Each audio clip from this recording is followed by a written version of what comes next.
सुशील, जो एक एक कर जांच टीम्स पहुंच रही हैं, मौके पर जांच कर रही हैं, सैंपल्स इकट्ठे किए जा रहे हैं, वहां से वापस लौट रही हैं। सूत्र अब क्या जानकारी दे रहे हैं? अब तो दिन निकल आया है और दोपहर होने को है। दूसरी तरफ गृहमंत्री के आवास पर हाई लेवल बैठक चल रही है। अभी का अपडेट क्या मिल रहा है? सुशील, एक बार फिर से मूवमेंट वहां पर देखा जा रहा है गाड़ियों का। सुशील,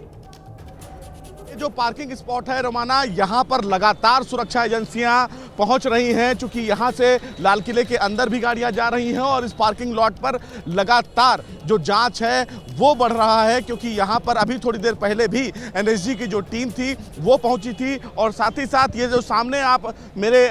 मोहल्ला देख रही हैं, यहाँ पर भी दिल्ली पुलिस की जो लोकल यूनिट है उन्होंने अंदर जाकर भी लोगों से पूछताछ किया है। यानी कि इस पूरे इलाके की अगर बात करें तो दिल्ली पुलिस पूरे इलाके में पूछताछ कर रही है, जांच कर रही है, सबूत जुटाने में लगी है कि क्या कोई ऐसा अहम सबूत उनके हाथ लगे जिससे इस पूरे मामले के तार को जोड़ा जाए। और जिस तरह से अब फरीदाबाद मॉड्यूल की बातें सामने निकल कर आ रही हैं, इतनी बड़ी संख्या में, बड़ी मात्रा में वहां पर तमाम विस्फोटक, जो संदिग्ध विस्फोटक है वो मिले थे, वॉकी टॉकी मिला था और 3 जो बड़े लोग हैं, मुजम्मिल जो फिलहाल वहां पर उसकी निशानदेही पर जब इतने बड़े विस्फोटक की बरामदगी होती है तो सुरक्षा एजेंसियों के भी कान खड़े होते हैं। और कहीं ना कहीं सुरक्षा एजेंसियां ये मान रही थी कि इस बड़े ऑपरेशन को क्रैकडाउन किया गया है, लेकिन कहीं ना कहीं एक थोड़ी सी चूक जरूर हुई और अब शायद उसी चूक को सुधारने के लिए भी सुरक्षा एजेंसियां तेजी से इस पूरी कड़ी को जोड़ने में लगी हुई हैं। सीसीटीवी के जो सीडीआर हैं ये, और इसके आगे भी नुमाना जो सीसीटीवी चौराहे पर लगा है उस पूरे सीसीटीवी के सीडीआर को यहां से निकाला गया है और उसके बाद इस पूरे इलाके को अब साफ कर दिया गया है। किसी भी लोगों की गाड़ियों को खड़ी होने की इजाज़त यहाँ पर अब नहीं है। केवल यहाँ पर मीडिया कर्मी हैं। चूँकि यहाँ पर जो मूवमेंट है वो अधिकारियों का बहुत ज़्यादा है। पार्किंग में थोड़ी देर पहले दिल्ली पुलिस के और एफएसएल टीम की कुछ लोग यहाँ पर पहुँचे थे, जो पार्किंग में भी घूम फिर कर जाँच कर रहे थे, कुछ अहम सबूत जुटाने की कोशिश कर रहे थे। और आप देख भी सकती हैं कि दिल्ली पुलिस के तमाम जो जवान हैं उन तमाम गाड़ियों को फिलहाल यहाँ स्पॉट से हटाने की भी जो कवायद है वो कर रहे हैं। यानी कि ये जो स्पॉट था, 3 घंटे की जो गाड़ी यहाँ पर खड़ी थी, उस गुत्थी को भी सुलझाने में स्पेशल सेल और जो सेंट्रल एजेंसियों की टीम है वो लगी हुई हैं। इसीलिए जो डेटा डंप यानी कि मोबाइल डेटा है उनको भी खंगालने की कोशिश की जा रही है कि इतने इलाके में जो एक्टिव था मोबाइल, उन मोबाइलों के डेटा को भी खंगालने की अब कवायद शुरू की गई है। 200 से ज़्यादा पुलिसकर्मी डेटा को खंगालने में जुटे हैं कि क्या कोई कम्युनिकेशन हुआ है या नहीं। और इसीलिए सुशील, जब सीसीटीवी फुटेज खंगाला गया, खासतौर से इस पार्किंग एरिया का जहां पर ये I-20 कार जो लाल किला वाली पार्किंग है, वहां पर कल करीब 2 घंटे से ज्यादा वक्त तक वहां पर ये पार्क खड़ी हुई थी पार्किंग एरिया में, और उसी के अंदर बैठा हुआ था जो गाड़ी चला रहा था, जिसको लेकर ये कहा जा रहा है कि यही डॉक्टर उमर मोहम्मद था। तो उस दौरान क्या इसकी कोई तस्वीर भी सीसीटीवी में कैद हुई है जिसमें ये मोबाइल पर किसी से बात करता हुआ नजर आ रहा है, और चेहरा इसका साफ चेहरा नजर आ रहा है या फिर मास्क चेहरे में लगा रखा है? सीसीटीवी में कैसी तस्वीरें सामने आई हैं, इसको लेकर क्या जानकारी है? जी देखिए, सीसीटीवी में जो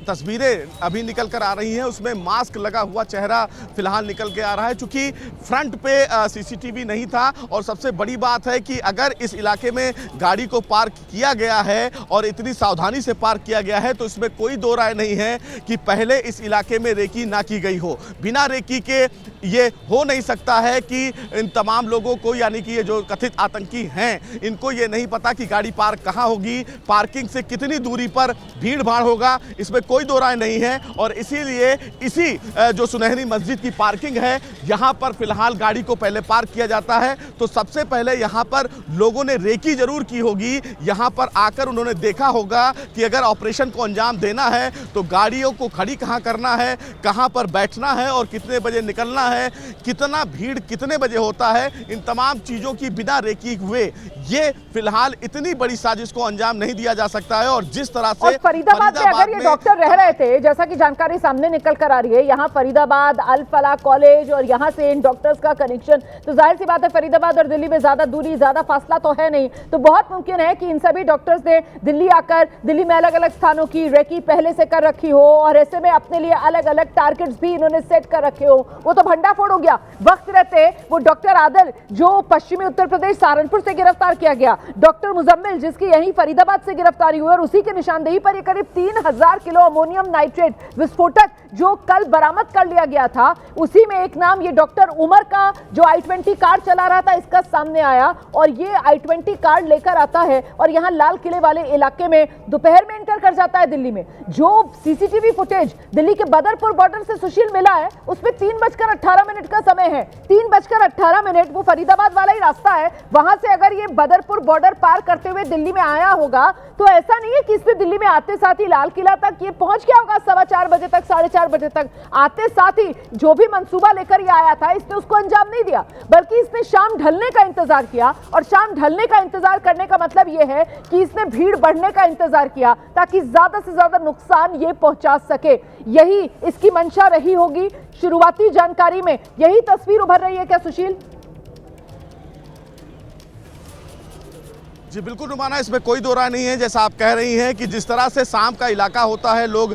निकलते भी हैं। आप देखिए एनएसजी की जो टीम है वो यहाँ पर पहुँची हुई है और लगातार एनएसजी की टीम, डिफेंस की टीमें और साथ ही साथ तमाम देखिए एनएसजी के अधिकारी जो हैं वो यहाँ पर पहुँच रहे हैं। ये चूँकि पूरा इलाका इसलिए इम्पोर्टेंट है कि अगर गाड़ी यहाँ पर पार्क थी तो गाड़ी में वो यहाँ पर बैठा रहा और अगर यहाँ से वो निकलता है तो इसमें कोई दो राय नहीं है कि ये जो रास्ता है जो सीधे फिलहाल आपको जहां से हम सुबह जा रहे थे, अगर वो रूट खुला रहता है तो सीधे लाल किला यहां से महज 5 मिनट की दूरी पर है। 5 मिनट में अगर आप अपनी गाड़ी से हैं तो 2 से 3 मिनट में अगर रेड लाइट ना हो तो आप लाल किले के फ्रंट गेट पर पहुंच जाएंगे। तो ऐसे में कोई दो राय नहीं है कि यहां पर गाड़ी खड़ी की गई और खड़ी करने के बाद ये इंतजार किया गया कि शाम को जब क्राउड हो, ऑफिस भी छूटता है, 6 बजे के आसपास लोग घूमने भी आते हैं शाम को, जब भीड़ बढ़ती है तब ये प्लानिंग की गई कि जब यहाँ पर लाल किले के आसपास भीड़ बढ़ेगी तब इस साजिश को अंजाम दिया जाएगा। और सबसे बड़ी बात यह है कि जो दिल्ली पुलिस की तरफ से कहा गया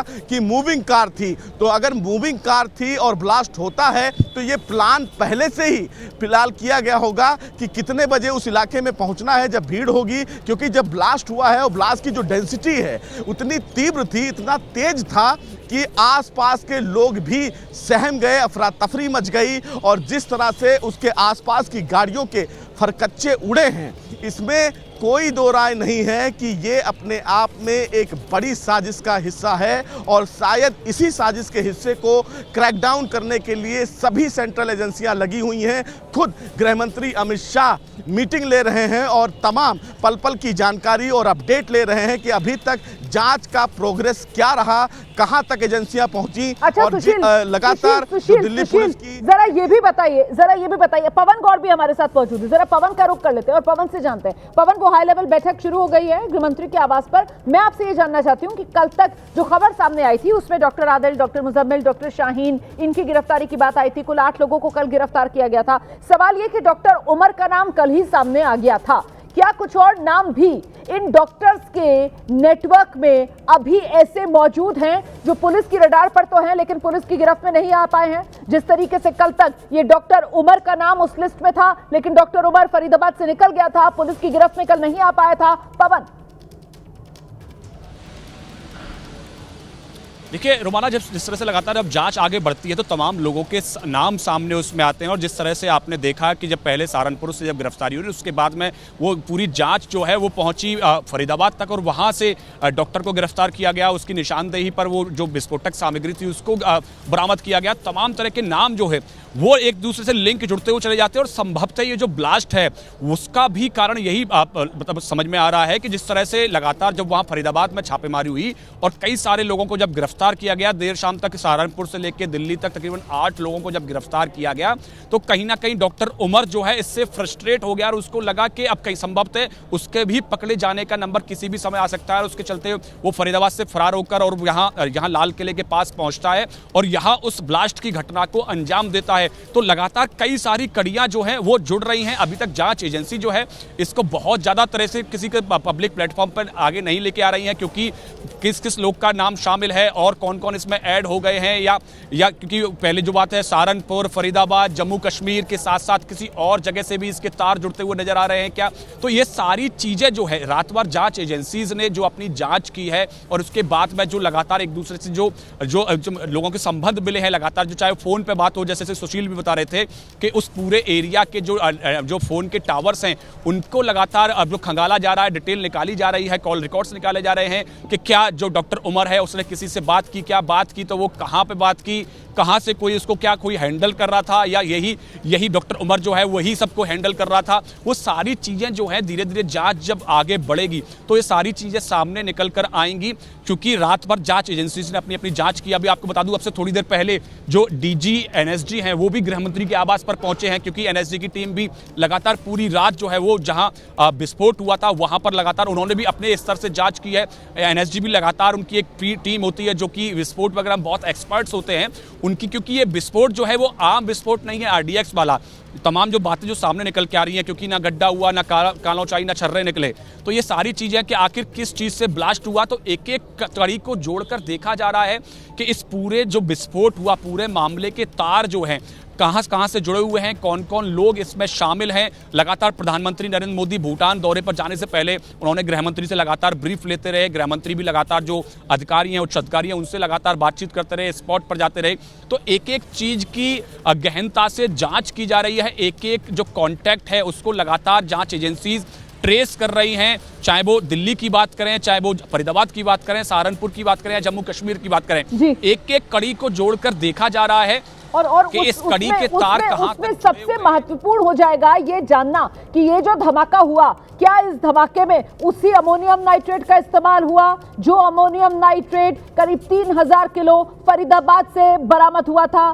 क्या उसी अमोनियम नाइट्रेट का इस्तेमाल हुआ है दिल्ली कार धमाके में? ये वो सबसे बुनियादी सवाल है। जब इस सवाल का जवाब सामने होगा उसके बाद ये तस्वीर कुछ और साफ हो जाएगी, ये गुत्थी कुछ और सुलझ जाएगी। इस बीच सीधे सुशील पांडे के पास में दर्शकों को लेकर चलूंगी और बड़ी खबर सुशील, दिल्ली में एहतियात बढ़ा दी गई है और ऐसे में जो जानकारी मिल रही है ऐतिहासिक स्थलों से लेकर दिल्ली के बड़े बाजार, वहां पर कैसे चौकसी और चाक चौबंद की जा रही है, इसको लेकर अपडेट क्या है सुशील?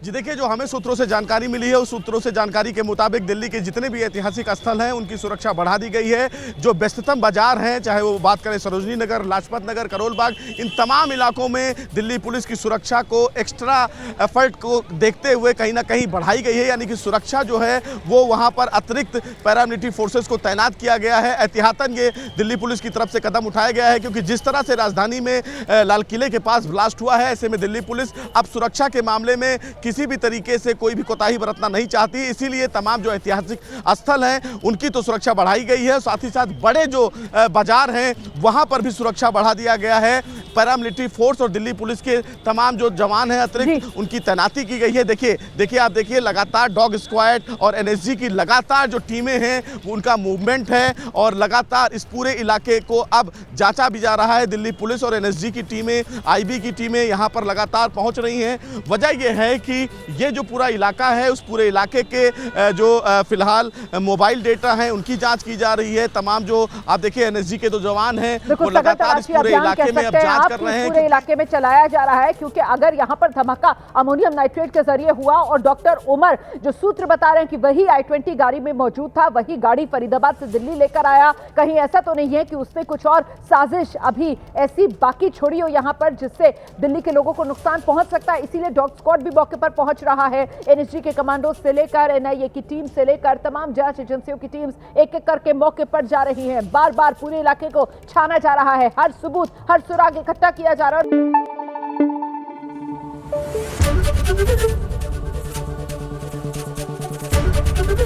एबीपी न्यूज आपको रखे आगे।